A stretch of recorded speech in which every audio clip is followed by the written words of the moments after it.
50 years ago, the light left Earth's sky in a single afternoon, and nobody who watched it happen ever forgot the color it turned before it went dark. The Trelassian flagship hung above the Atlantic like a coin balanced on its edge, its crystalline hull refracting the sun into 1,000 trembling rainbows, beautiful the way a scalpel is beautiful.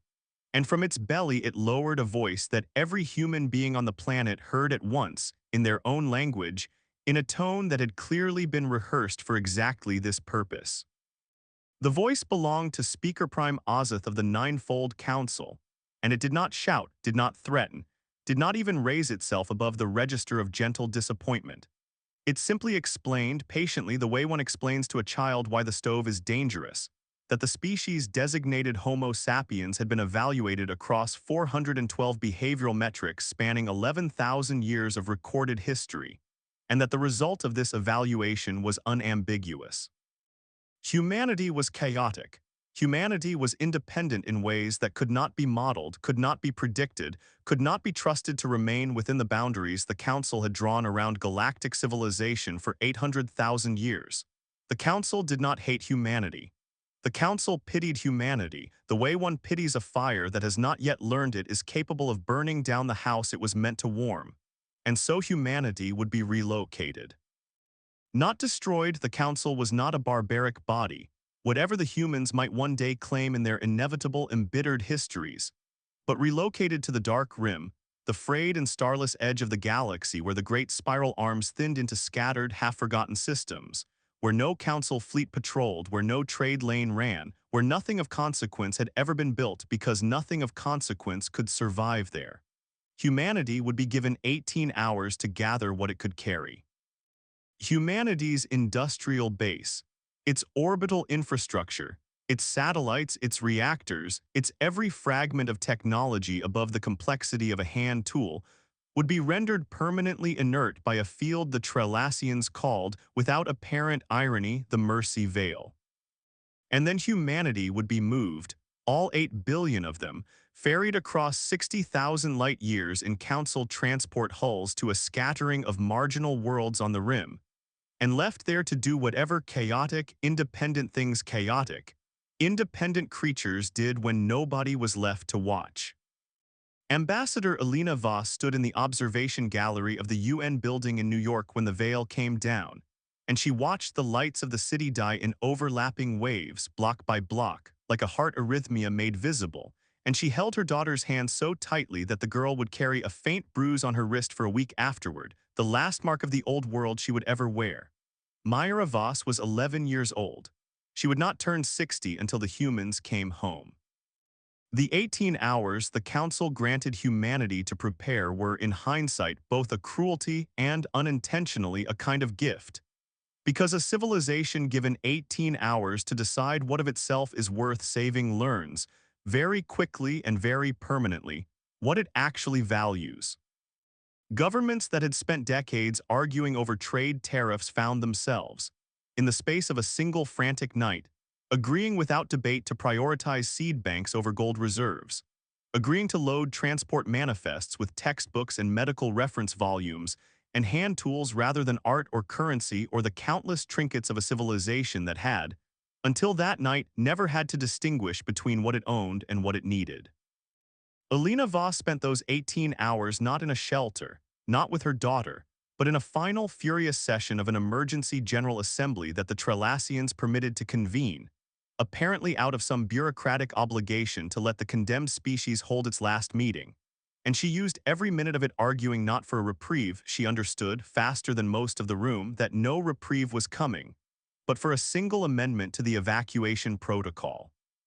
That the 17 worlds of the Rim receive humanity's scientists, engineers, and agricultural specialists distributed evenly across every settlement, rather than concentrated wherever the ships happened to be loaded first. It was a small, almost bureaucratic victory, won in the last exhausted hour before the transports began loading, and it would prove 5 decades later to be one of the single most consequential decisions of the entire exile. because it meant that no world on the rim was ever entirely without the seed of a mind capable of eventually rebuilding what the veil had taken. The transport itself took 11 days, packed into Council troop carrier hulls never designed for passenger comfort, hulls that med with an alien engine note none of the passengers would ever forget, a low, patient thrum that survivors described, decades later, as the sound of being carried somewhere by something that did not particularly care whether you arrived intact. Children were born on that transport.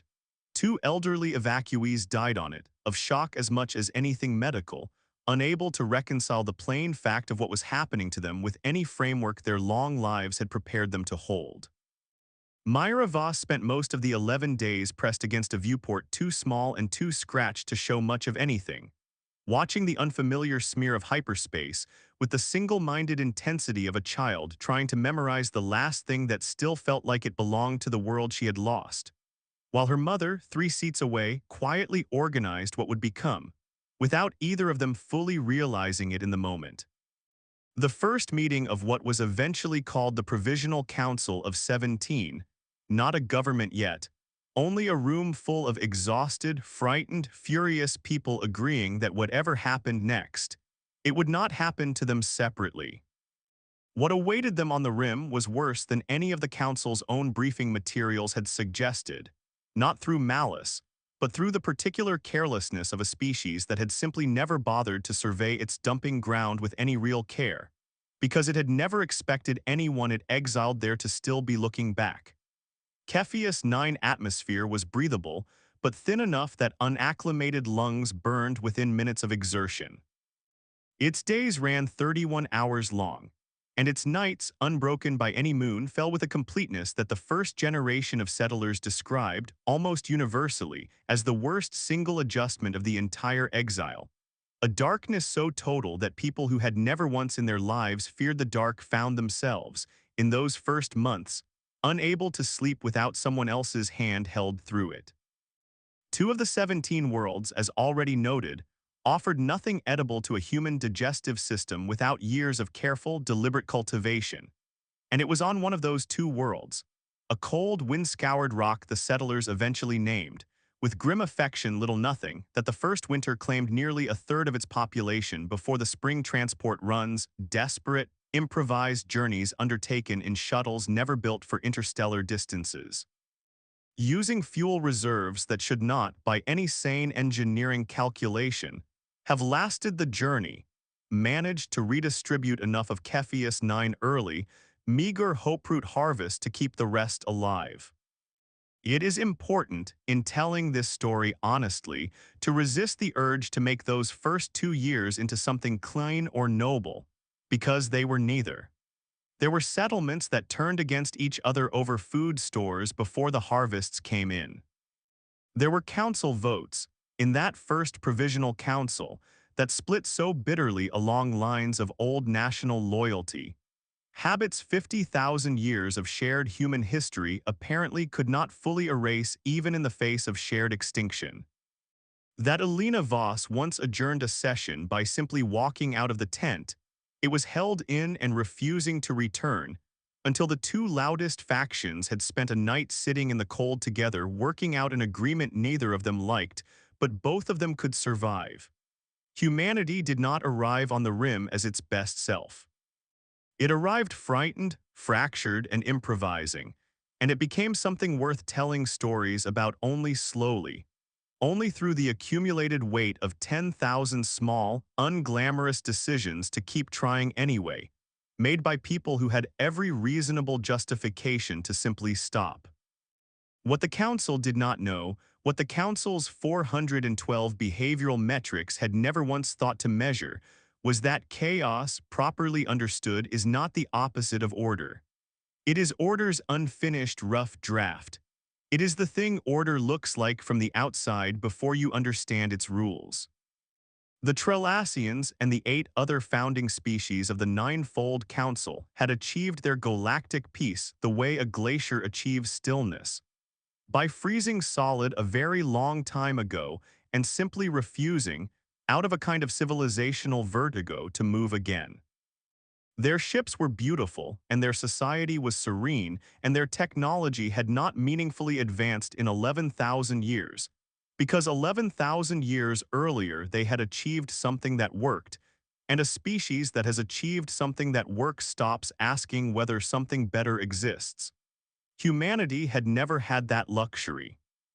Humanity had spent its entire history being wrong, catastrophically, expensively wrong, and had learned the only way anything ever learns anything by being wrong quickly and often and then trying again. The council thought it was exiling a fire. It was, in fact, a planting ones. The first 2 years on the rim were not a story anyone likes to tell at length, and this script will not linger there longer than truth demands, because dwelling in that darkness does no honor to what came out of it. Understand only this: the 17 worlds humanity was scattered across were not cruel by design, only by omission. Thin atmospheres, erratic gravity. 2 of the 17 had no native biosphere capable of producing food humans could digest without extensive, delicate generations, deep genetic and agricultural adaptation that no one had the tools left to perform quickly. The Mercy Veil had done exactly what it promised. Every reactor dead, every satellite inert scrap tumbling in decaying orbits. Every smartphone, every laptop, every piece of medical equipment more sophisticated than a scalpel, a dead weight of useless metal and glass. Humanity arrived on the rim with 18 hours worth of hastily packed food, seed banks, textbooks, tools, and each other, and nothing else. 60,000 light years from the nearest living soul who might send help, because there was no one left in the galaxy who considered helping them worth the political cost of defying the Council's ruling.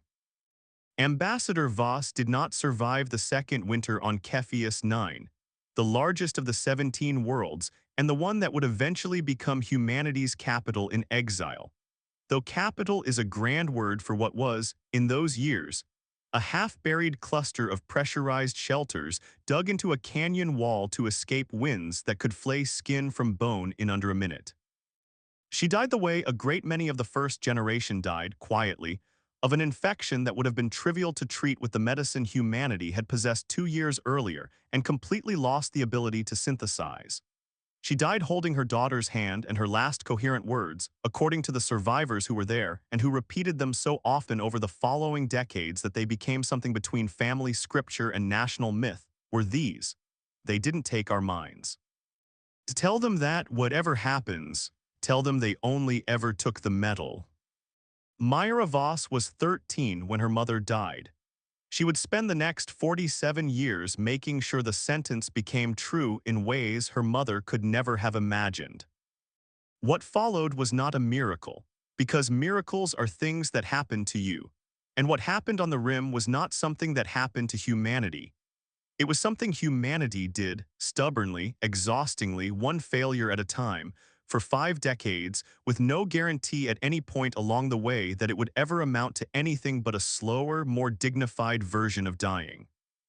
The first breakthrough was agricultural, not technological, and it came from a soil biologist named Amara Osai who had been mid-doctorate when the veil fell, and who spent 11 straight months cataloging every microorganism she could find in Cepheus 9 thin, iron-rich soil, until she identified 3 native bacterial strains that, combined with what remained of humanity's seed stock, could be coaxed into a symbiosis that produced something edible. It was not good. Survivors of that first harvest still, decades later, refused to eat anything resembling the gray tuber that resulted, which the settlers had nicknamed, with the particular gallows humor that seemed to be humanity's one truly universal trait, hope root. But it was calories, and calories bought time, and time was the only currency humanity had left. The second breakthrough, and the one this story actually concerns itself with, began the way most of the important breakthroughs in human history had begun. As an accident nobody was looking for, made by people who were technically trying to do something else. In a lab that was not a lab so much as a converted mining tunnel with 3 salvaged instruments and a chalkboard made from a flattened supply crate. Dr. Chen Weilin had been, in his previous life, an unremarkable postdoctoral researcher in condensed matter physics at a mid-tier university. The kind of man who would have spent a career publishing incremental papers that 9 other people in the world would ever read.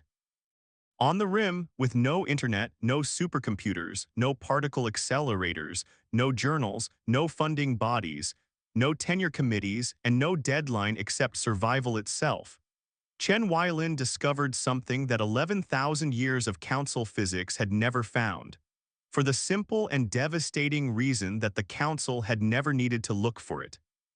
The ninefold council's ships traveled the galaxy via a network of stable, ancient wormhole conduits that a long-extinct precursor species had apparently built and left behind like a subway map, and every council species for 800,000 years had simply used what was already there. They had never needed to understand how it worked. They had never needed to build their own. Humanity had no map, no such gift, and no such luxury, and so humanity had to actually understand the underlying physics of spacetime itself, from first principles on a mining tunnel chalkboard, using instruments held together with wire salvaged from dead satellites. Chen's discovery, later formalized by a research collective that eventually numbered over 4,000 scientists spread across all 17 worlds and communicating via a jury-rigged relay network of laser pulses bounced off catalogued asteroids, was that quantum entanglement, at sufficiently large and precisely controlled scale, did not merely correlate particles across distance. Under conditions that required temperatures colder than deep space and magnetic containment fields more stable than anything the Council had ever built, entangled matter could be made to tunnel, not travel, tunnel in the literal quantum mechanical sense, ceasing to exist at one point in spacetime and beginning to exist at another without ever crossing the distance between. The Council's wormholes were roads.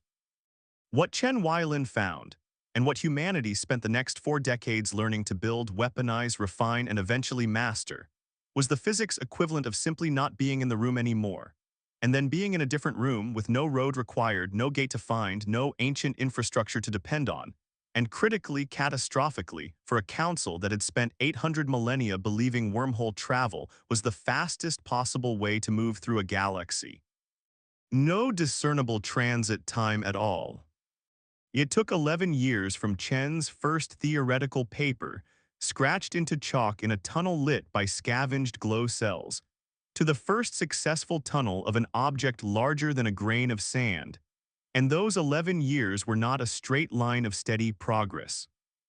They were 11 years of failure, recorded with an obsessive, almost devotional thoroughness by a research collective that understood, better than any funding body in humanity's old world ever had, that a failure precisely documented was worth more than a success no one could explain. There was the year the containment coils, built from salvaged superconducting wire never designed for the loads Chen's equations demanded, simply liquefied under strain, filling the tunnel laboratory with a smoke so caustic that 4 researchers spent a week in the settlement's single overtaxed medical bay recovering their lungs. There was the 18-month stretch, remembered on Cepheus 9 simply as the cold silence, when 3 consecutive containment field designs failed in ways subtle enough that the collective did not realize anything was wrong, until an entangled test particle vanished mid-experiment and never reappeared anywhere their instruments could detect. An event that cost the program its only working supply of the rare stabilizing isotope they had painstakingly extracted from the core of a dead satellite. And that came within a single dissenting vote of having its funding, such as funding meant, on a world with no currency, mostly labor and food allocation, stripped entirely by a provisional council that had a great many other, more immediately pressing uses for both. It was Amara Osai's own daughter Naledi, born on the rim and never having known Earth at all, who joined the tunneling collective as a teenager and who is credited in the Compact's own histories, with the insight that finally broke the cold silence, that the Council's ancient wormholes were not merely a different technology from what Chen was chasing, but were in a sense the Council itself had apparently long since forgotten to ask, evidence that spacetime could be persuaded rather than merely traveled. If a road already existed somewhere in the fabric of the universe, Naledi Osai reasoned, then the fabric itself was not as fixed as either humanity's shattered old physics or the Council's ancient, unquestioning confidence assumed.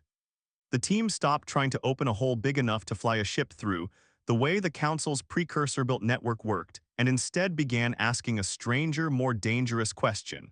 What if the ship never needed to pass through anything at all? What if it could simply be persuaded to stop being here and start being there the same instant, with nothing at all in between? The first successful tunnel of a grain-sized object took place on a night that half of Cepheus Nine's senior scientific staff still describes, decades later, with the specific reverence people usually reserve for religious experience. The object was a single steel ball bearing, salvaged from the housing of a dead orbital satellite, marked with a fleck of luminescent paint so its exact position could be tracked by 3 independent cameras. At 2:12 hours settlement time, the containment field engaged. The collective's entire jury-rigged instrument array spiked in a way none of them had ever seen a reading spike before, and the ball bearing sit ting in a containment cradle 4 meters from the target receiver, simply ceased to be recorded by any camera trained on the cradle and appeared, in the same frame of footage, already resting inside the receiver, having crossed 4 meters of open air with no captured moment of transit whatsoever. Chen Weilin, 51 years old by then, silver at the temples, is reported to have said nothing at all for nearly a full minute, and then to have sat down on the tunnel floor and wept, not from joy exactly, survivors say, but from the sudden, overwhelming release of 11 years spent not knowing whether any of it would ever amount to more than an old man's obsession. It took another 9 years to tunnel something the size of a shuttle, years spent scaling containment fields that grew, with every increase in payload mass, exponentially more dangerous to build and to run.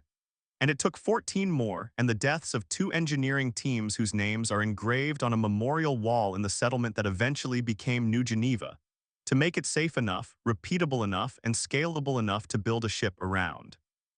The 2 teams died in what the compact's own archives call, with characteristic bluntness, the anchor point failures, incidents in which the receiving field, the destination half of a tunnel jump, was not calibrated with sufficient precision, and in which the traveling mass arrived not cleanly in open space but partially overlapping with matter already present at the coordinates, an outcome that the engineers who studied the wreckage afterward chose, deliberately, never to describe in detail to the wider public, on the grounds that some kinds of knowledge serve no purpose except to give grief a shape too vivid to set down. It was after the second of those failures that Naledi Osai, then the lead engineer of what had become, in all but name, humanity's entire tunnel drive program, instituted the redundant triple anchor protocol that would remain, decades later, standard on every human vessel built afterward, including the one that would eventually carry the first speaker herself 60,000 light-years home. By the time the drive was finally reliably safe, the generation that had been children when the veil fell were the ones running the laboratories, the shipyards, the councils of their own scattered, unified worlds, and Myra Voss, daughter of the ambassador who had been exiled for the crime of representing a species too curious to sit still, was 51 years old, and had spent 38 of those years as the elected first speaker of what humanity now simply called the Compact. The unified political body that governed all 17 worlds of the Rim with a fractious, argumentative, deeply human insistence on debate that would have appalled the Council's serene, unanimous chambers. The ships that emerged from the shipyards of Cepheus 9 over the final decade of exile were not built to look like anything the Council had ever produced, because the engineers who designed them had never seen a Council ship up close in 50 years, and had built, instead, out of the accumulated aesthetic instincts of a species that makes tools to be used rather than tools to be admired. Where Council vessels were grown, in a sense, cultivated over centuries from living crystalline lattices that self-organized into smooth, curved, faintly luminous shapes, beautiful the way a geode is beautiful, ancient and static and unchanging. The human ships were built the way humans had always built things. Welded, plated, layered, angular, deliberately asymmetric where asymmetry served a function. Matte black hulls threaded through with veins of soft blue-white light that were not decoration, but were in fact the visible signature of the tunnel drives themselves. Containment fields so precisely tuned that they leaked a faint Cherenkov glow along the hull's structural spine. A council dreadnought looked like a cathedral. A human tunnel cruiser looked like a knife that had been folded out of the same darkness it was built to cross. The design language itself emerged, almost by accident, from necessity rather than ambition. Human shipyards on the rim had no living crystal to cultivate, no centuries to spend growing a hull the patient way the Council did. They had scavenged alloy, salvaged plating, and metal painstakingly smelted from ore deposits on worlds that had never been surveyed for anything so refined as shipbuilding. Every hull plate had to be welded by hand or by improvised robotic jigs that broke down constantly, and were repaired by engineers who had, by necessity, become as skilled at fixing machines as at building them. The resulting aesthetic dark matte black composite skin that swallowed starlight rather than reflecting it, broken only by the thin glowing seams where the tunnel drive's containment lattice ran just beneath the surface plating like veins beneath skin, was not chosen so much as arrived at. Forged by 4 decades of engineers who had learned, the hard way, that anything beautiful for its own sake was a luxury a species clawing its way back from nothing could not yet afford. And yet, somewhere in that relentless functionalism, beauty had crept in anyway, the way it always seems to in anything humans build with enough care over enough time. In the deliberate elegance of a hull line kept clean because clean lines meant fewer stress fractures. In the way the blue-white Cherenkov glow of the drive traced patterns across a ship's spine that looked, from a distance, uncannily like circuitry, or like the branching pattern of a river seen from orbit, or like nothing else in the galaxy at all. The shipyards themselves grew, over that final decade of secret construction, into something the first generation of exiles could never have imagined surviving to see. What began as a scatter of pressure-sealed workshops in the lee of Cepheus 9 outer gas giant became, by the time the fleet was ready, a sprawling orbital complex of scaffolding and dry docks lit by 10,000 working lights, crewed around the clock by rotating shifts drawn from all 17 worlds. A single project that had, almost without anyone deciding it deliberately, become the one thing every scattered, argumentative human settlement on the rim could agree was worth every resource they could spare. Schoolchildren on worlds that had never seen a completed warship grew up drawing them anyway, copying blueprints smuggled out through the settlement relay networks, dreaming of a homecoming that existed, for most of them, only as a story told by grandparents who still remembered what a sky full of city lights had looked like. The flagship of the fleet Myra Voss would ultimately lead back into council space was called the Elena Voss, and no one on any of the 17 worlds had needed to hold a vote to decide the name, because by the time the ship was ready to fly, there had never really been any other name it could have carried.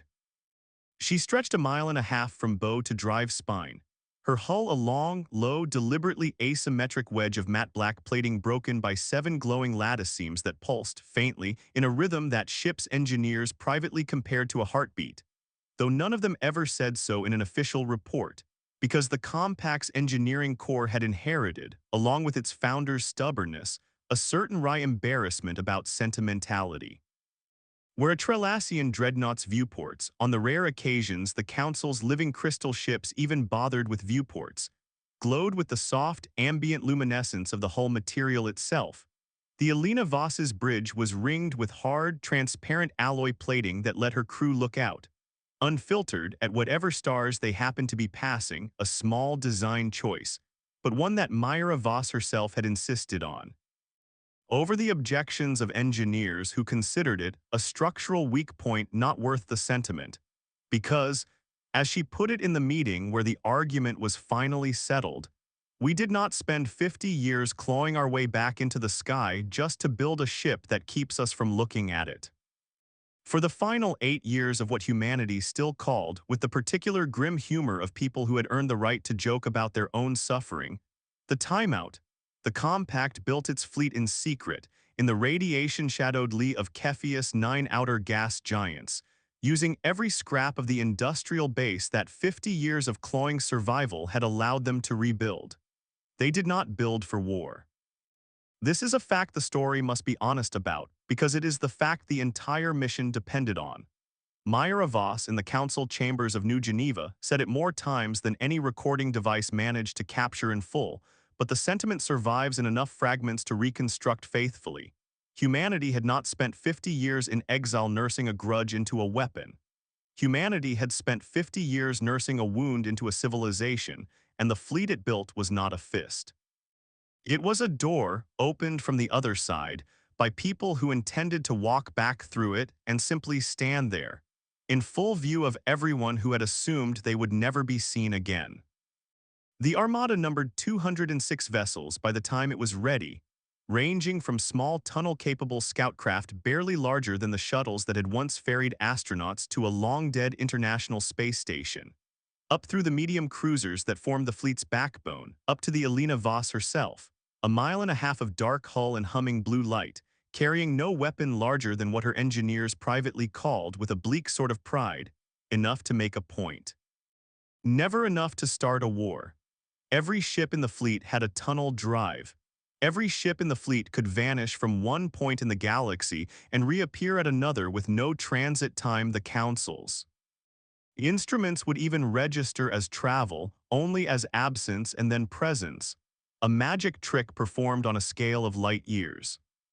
By the time that fleet was ready to fly, the 17 worlds it launched from bore almost no resemblance to the desperate, half-buried settlements of the exiles' first winters.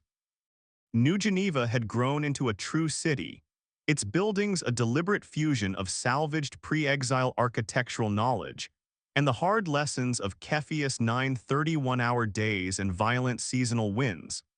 Low, deep-rooted structures with recessed courtyards where the settlement's descendants had, against every early prediction, cultivated gardens of hope roots now refined and genuinely palatable descendants, alongside flowers grown from seeds carried across 60,000 light years for no practical reason at all. Because somewhere in the exhausted machinery of survival, humanity had never entirely stopped insisting on beauty it did not strictly need. The Provisional Council of 17 had over 4 decades evolved into the Compact's assembly, a body that met in a hall built from the same dark, salvaged alloy as the fleet above it, and that still by long tradition opened every session with a reading of the names on the memorial wall, the doctors, the engineers, the first winter dead, the 2 Anchor Point engineering teams. A ritual Myra Voss had instituted specifically so that no future generation, raised in relative comfort, would ever be tempted to forget what comfort had cost. A culture had grown up on the rim that was recognizably human, and yet, in 100 small ways, was not quite the culture any of the original exiles had left behind. Children born on the 17 worlds spoke a compact standard that had absorbed fragments of a dozen old Earth languages into something new, shaped by the specific, practical vocabulary of tunnel physics and hydroponics and radiation shielding. Compact holidays marked not the old calendar seasons but the calendar of survival itself. First harvest, the anniversary of the cold silence's end, the day the Triple Anchor Protocol was adopted, the day the Elena Voss was launched from her dry dock scaffolding for her first unmanned test flight, an event so many settlers traveled to witness in person that New Geneva's transit network buckled under the crowd and nobody in the after-action reports seemed to mind especially much. It was, everyone who lived through it agreed afterward, a strange thing to realize, that the Council had not merely failed to destroy humanity by exiling it. It had, without ever intending to, given humanity the one thing scattered. Quarrelsome nations spread across a single overcrowded homeworld had never quite managed to build for itself. A single, unifying story told the same way on all 17 worlds, about what could be built by people who refused, collectively and stubbornly, to simply lie down and be finished. The day the fleet left Cepheus 9 was declared a holiday across all 17 worlds, and it remains one, still celebrated every year on the anniversary, though the story properly belongs to the return, not the departure. So this account will not dwell long on the goodbyes said in the shipyards, on the children too young to remember Earth who stood on observation platforms to watch their parents and grandparents fly toward a homeworld none of them had ever seen. It will say only that Myra Voss, 61 years old, silver-haired, standing on the command deck of the Elena Voss with her mother's old UN ambassador pin fixed to the collar of a uniform that had no rank insignia, because the compact had deliberately never built a military hierarchy sharp enough to need one, gave the order to tunnel with 4 words that were later carved into the base of the memorial wall in New Geneva, alongside the names of the engineers who had died making the moment possible. Take us home, quietly. The Ninefold Council's homeworld, Trella's Prime, sat at the hub of a trade and governance network so old and so stable that its citizens had, over the preceding millennia, developed what human sociologists, the handful who survived long enough to eventually study the council up close, would later describe as a kind of civilizational muscle atrophy. Trella's Prime's orbital shipyards had not laid the keel of a genuinely new class of vessel in over 600 years. Its armada, the Sovereign Fleet, numbered in the thousands, crewed by 9 allied species, armed with weapons whose designs were, in some documented cases, literally older than human civilization's invention of writing, and it patrolled the wormhole approaches to council space with the serene, unhurried confidence of a body that had simply never been meaningfully challenged in longer than its own oldest records could account for. To understand what the Sovereign Fleet actually was, one has to set aside every instinct human science fiction had ever trained its audiences to expect of an owl. In Armada, the Sovereign Fleet was not menacing in the way a predator is menacing. It was menacing in the way a mountain range is menacing, vast, ancient, entirely unbothered by the passage of time, radiating a confidence that had never once needed to be tested because nothing in 800,000 years had ever survived long enough to test it. Each vessel was grown rather than built, cultivated over the course of a Trelassian lifetime from a living crystalline seed lattice, coaxed by generations of shipwrights into hulls the pale, faintly luminous color of moonlit ice, veined through with the same warm amber light that ran through every structure the Council had ever raised. A light that had not changed shade in 600 years, because nothing about the Council's technology had needed to change in 600 years.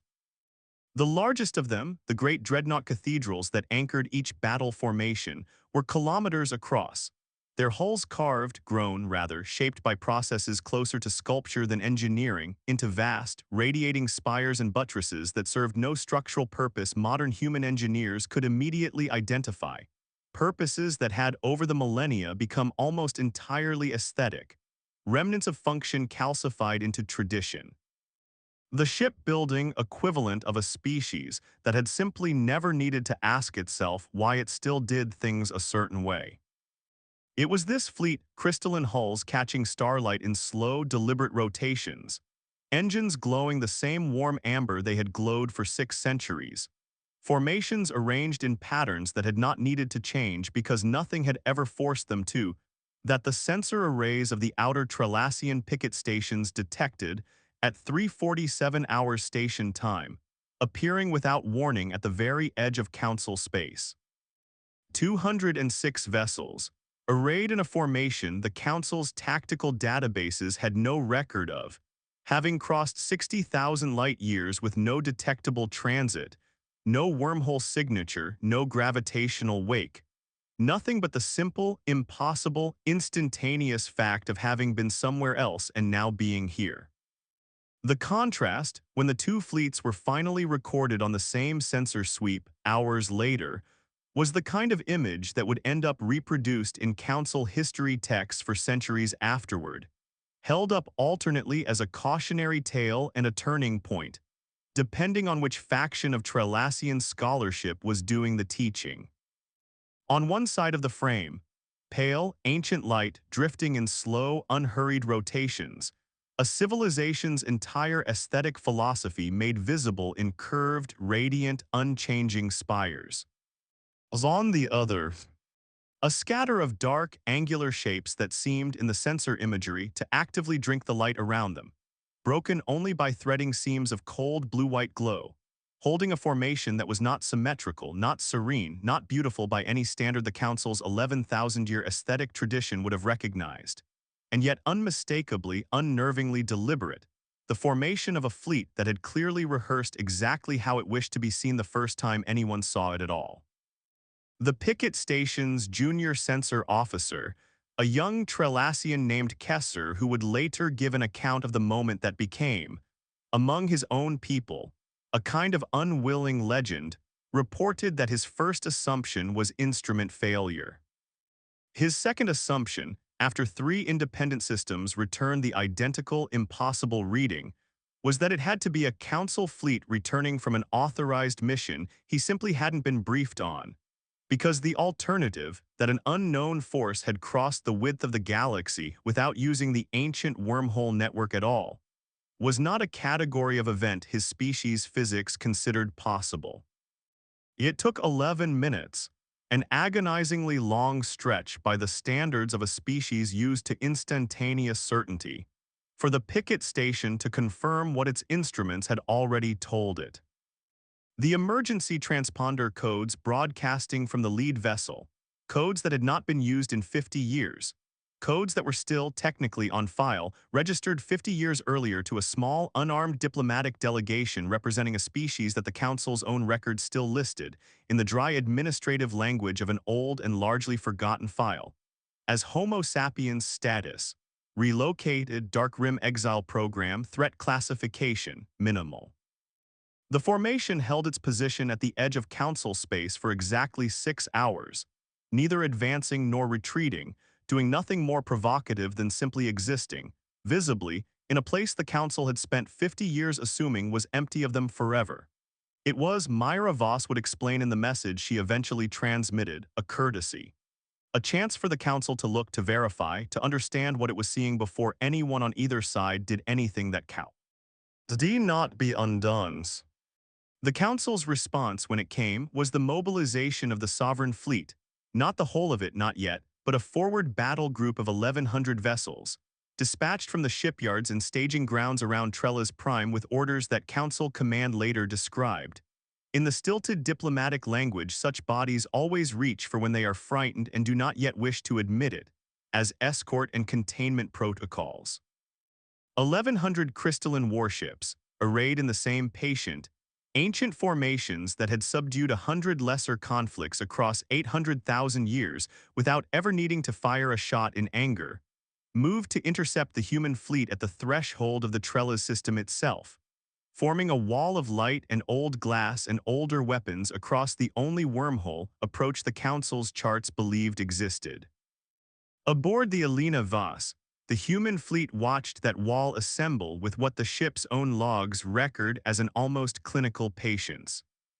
Myra Voss stood on the command deck, flanked by Naledi Osai, now, decades after the Cold Silence, the Compact's chief drive engineer, present aboard the flagship specifically because no one else alive understood the tunnel field's tolerances well enough to authorize what was about to happen, and watched the tactical display fill, gradually, inexorably, with the amber blooms of 1,100 Council warships arranging themselves into a formation so vast it seemed on the display to swallow the wormhole threshold whole.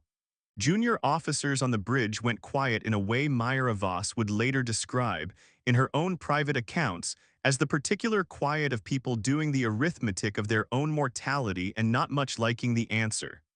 It would have been so easy in that silence to mistake the wall of light for what the Council intended it to be, unanswerable. Naledi Osai broke the silence first, and what she said, according to 3 separate bridge crew accounts that agree closely enough to be trusted, was almost conversational in its calm. They've built a very beautiful door, first speaker. Good thing we were never planning on using it. Myra Voss gave the order to hold formation, not to engage, not to retreat, and for 6 long minutes the human fleet simply sat at the edge of Council space, close enough that its own sensors could resolve individual detail on the great crystal dreadnoughts assembling to meet it, while the drive engineering deck of every ship in the human formation ran in perfect silence. The final calculations Naledi Osai's team had rehearsed 1,000 times in simulation, and exactly once successfully. In an unmanned test run 8 months earlier, a coordinated fleet-wide tunnel jump, all 206 vessels locking their containment lattices to a single shared anchor point calculated not from any coordinate the Council would recognize as a legitimate destination, but from the raw astrometric position of Trella's prime itself, read directly off the light of its own twin suns. This is the moment the story has been building toward, and it deserves to be told exactly as it happened, because what happened next is the entire reason humanity's return is remembered, across both human and council space alike, as the day the galaxy learned it had been wrong about something it had never once thought to question. The Sovereign Fleet's battle group arrived at the wormhole threshold and arrayed itself in perfect, practiced formation, 1,100 vessels deep, crystalline hulls catching Trella's prime's twin suns and refracting them into a wall of moving light that would, under any other circumstance in 800,000 years of Council history, have been an unambiguous, unanswerable statement of overwhelming force. It was the kind of formation that had ended wars before they began, simply by existing, simply by being seen. It was built on an assumption so old that no living council officer had ever had cause to question it, that there was exactly one way through, exactly one gate, exactly one narrow throat of space that any incoming fleet, however impossible its journey to get there, would still have to cross, because faster-than-light travel, however it was achieved, still meant travel, still meant a path, still meant a place a wall could be built. The human fleet did not go through the gate. The human fleet simply tunneled past it. There is no more dramatic way to describe what the Council's own censor logs recorded, and no version of the story improves on the plain, documented fact. At 11:02 hours station time, the 206 vessels of the human armada, which had spent 6 hours holding position at the outer edge of Council space in full deliberate view of every listening post between there and Trella's prime, simply vanished from where they had been, and reappeared in the same instant, arrayed in a loose, unhurried formation directly above Trella's prime itself.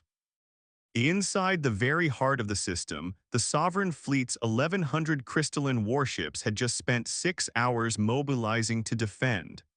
The wall of light the Council had built across the wormhole threshold had defended nothing, because nothing had ever needed to pass through it. The human fleet had not run a blockade. It had rendered the entire concept of a blockade, a concept as old as the Council itself, quietly catastrophically obsolete, and it had done so without firing a single shot, without so much as raising a shield, in a maneuver so effortless that the Alina Voss's own engineering logs recorded the tunnel jump as consuming less power than the ship's internal life support required to run for a single afternoon.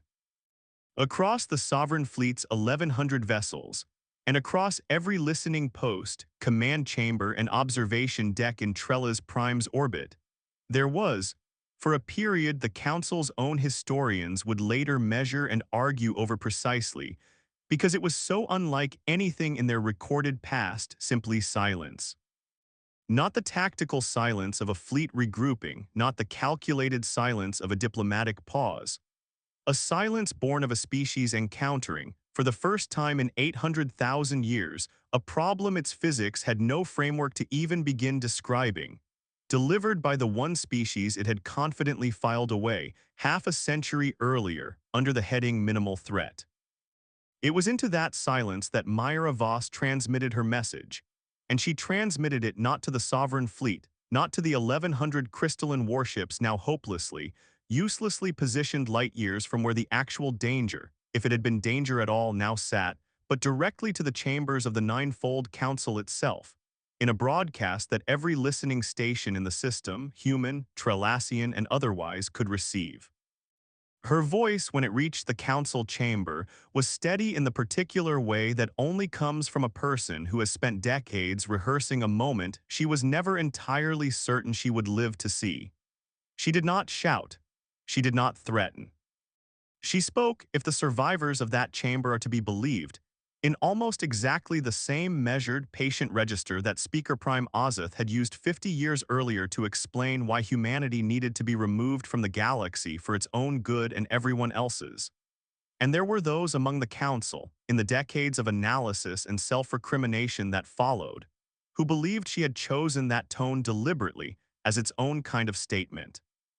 Quieter and more precise than any weapon the fleet above their heads could have fired. 50 years ago, she said, you told my mother that humanity was too chaotic to be trusted among the stars. You were not wrong that we are chaotic. You were wrong about everything else. You assumed chaos was the opposite of capability. You assumed a species that argues with itself cannot also build. You assumed that because we did not inherit your roads, we could never learn to walk without them. We have not come back to punish you for that mistake. We have come back to correct the file.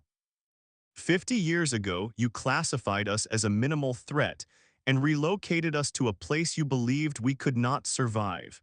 We are not here today to prove that classification wrong by becoming a threat.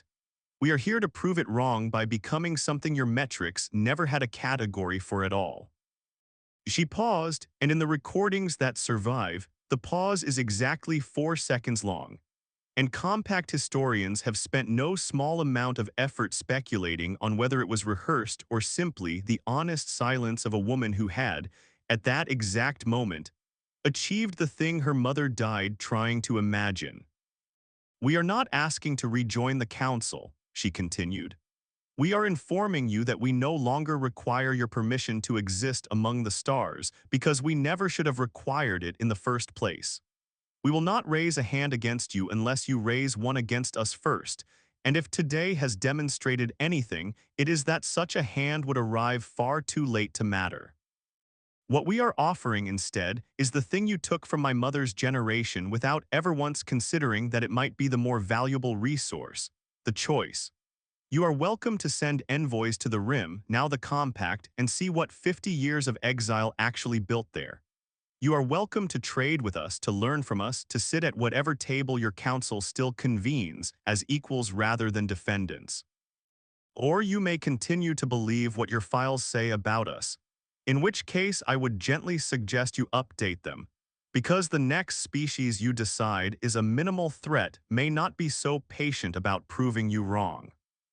The formal record of what followed inside the council chamber remains, even now only partially declassified, filtered through the layers of diplomatic caution that a body 800,000 years old reaches for instinctively when it has just been shown, in the space of a single morning, that its oldest and most fundamental assumption about the shape of the galaxy was wrong.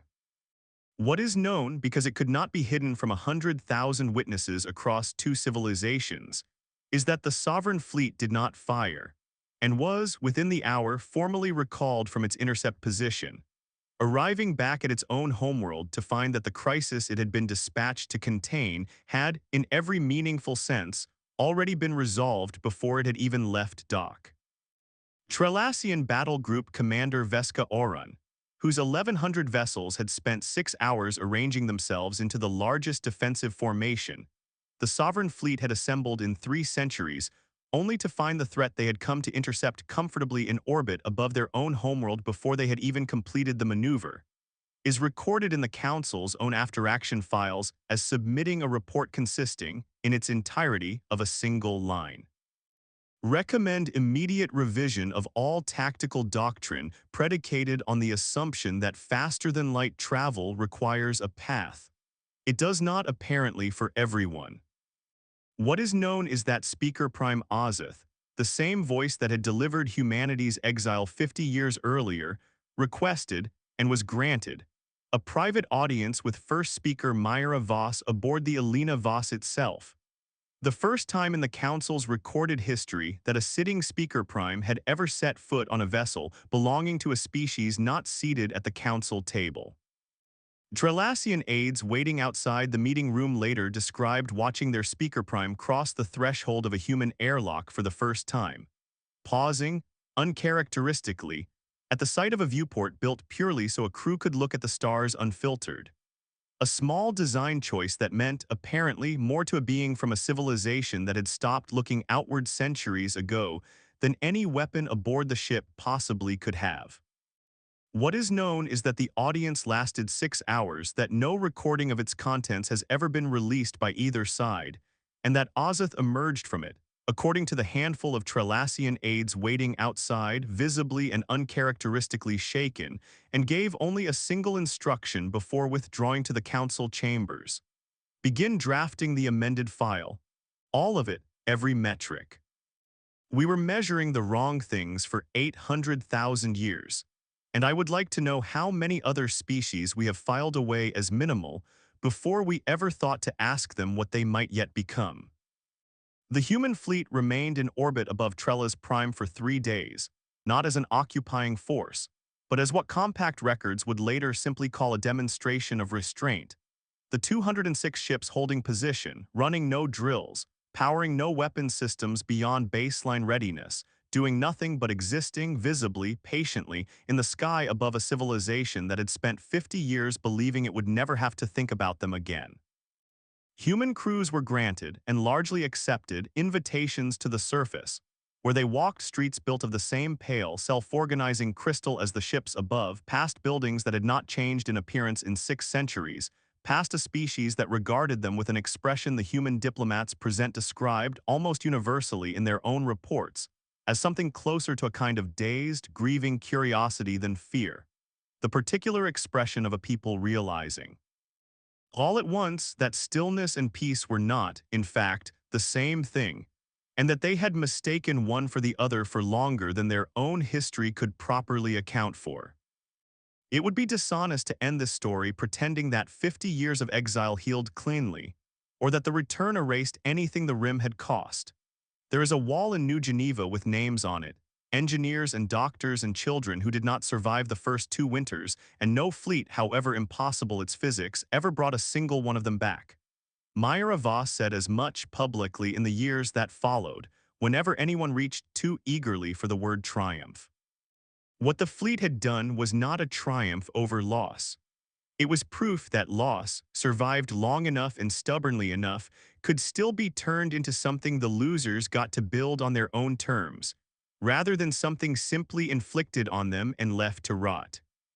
That distinction mattered to her more than any of the 6 hours she spent aboard the Alina Voss with a council speaker prime who had once signed her mother's exile order. And it is the distinction the Compact's own histories, decades later, still insist on preserving above every more dramatic detail of the return. The Council did eventually amend its file. Humanity's threat classification today reads in the dry RFO language such bodies always eventually settle on once the shock of being wrong has worn into something closer to respect. Status: Independent Compact Dark Rim Origin. Threat Classification: Undetermined species exceeds available metrics. It is the only entry of its kind in 800,000 years of Council records, and it sits, by Myra Voss's own quiet request, unchanged, a standing acknowledgement that some species, having once been told exactly what they were allowed to become, will spend the rest of their history proving that the telling was never really theirs to make. In the years that followed, the relationship between the Compact and the Council settled into something far less dramatic than the day of the return, which suited nearly everyone involved just fine. Trade opened, slowly and carefully, along routes negotiated by envoys from both sides who had at first very little practice talking to one another as equals.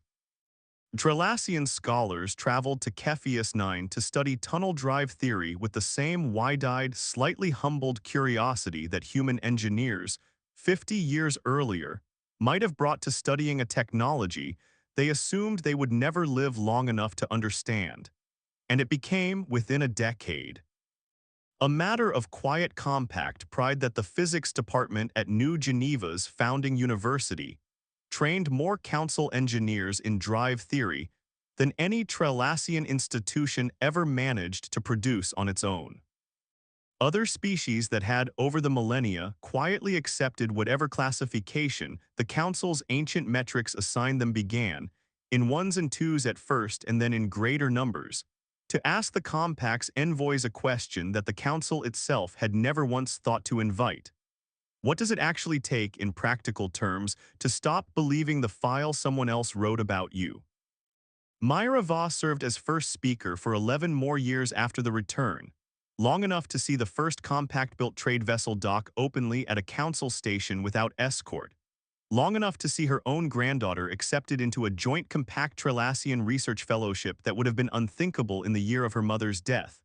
And she stepped down from office at 72 not because the Compact's assembly demanded it, but because she had always believed. And said often enough that it became something close to compact civic scripture, that a species which had fought so hard to govern itself by argument and consent had no business letting any one person hold power simply because they happened to be good at a singular moment in its history. She spent her remaining years on Cepheus 9, in a house built within sight of the memorial wall, and she was, by every account of those who knew her in that final decade, unfailingly ordinary in the way she insisted on living, tending a garden of the same stubborn earth flowers her mother had once packed, against all logic, into an evacuation manifest instead of anything more obviously useful. The Compact's fleet still patrols the wormhole approaches to the rim today, not as a military presence, but as what humans, with the same stubborn, self-deprecating humor that had carried them through 50 years of frozen tunnels and gray tubers and chalkboard physics, simply call the welcome wagon, a standing invitation to any species curious enough to come see what got built in the dark while nobody else was watching. Ambassador Alina Voss's grave sits on Cepheus 9, on the same canyon ledge where the first shelters were dug, overlooking a valley that is, 50 years later, green with the descendants of Hope Root and 100 other things humanity taught itself to grow when growing was the only weapon it had left. The inscription on the stone is short, chosen by her daughter, and it is the same sentence her mother spoke with her dying breath, carved now in a language the whole galaxy has finally learned to take seriously. They only ever took the metals. Everything else, it turns out, humanity brought home itself. There is a final detail the Compact's historians insist on including whenever this story is told in full, small enough that it rarely survives the shorter, more dramatic retellings, but true and telling in its own quiet way. On the same day the Alina Voss finally returned to dock above Cepheus 9, months after the first audience with Speaker Prime Ozith, carrying the first formal Trelassian delegation ever to set foot on a human world, Myra Voss did not meet them at the shipyard, and did not meet them in the assembly hall built to receive foreign dignitaries. She met them instead at the memorial wall in New Geneva, and she read them every single name on it herself, slowly, in full, before allowing a single word of diplomacy to be exchanged. And when a junior Trelassian aide asked, afterward gently, why the first speaker of an entire independent civilization had chosen to spend the opening hour of furs.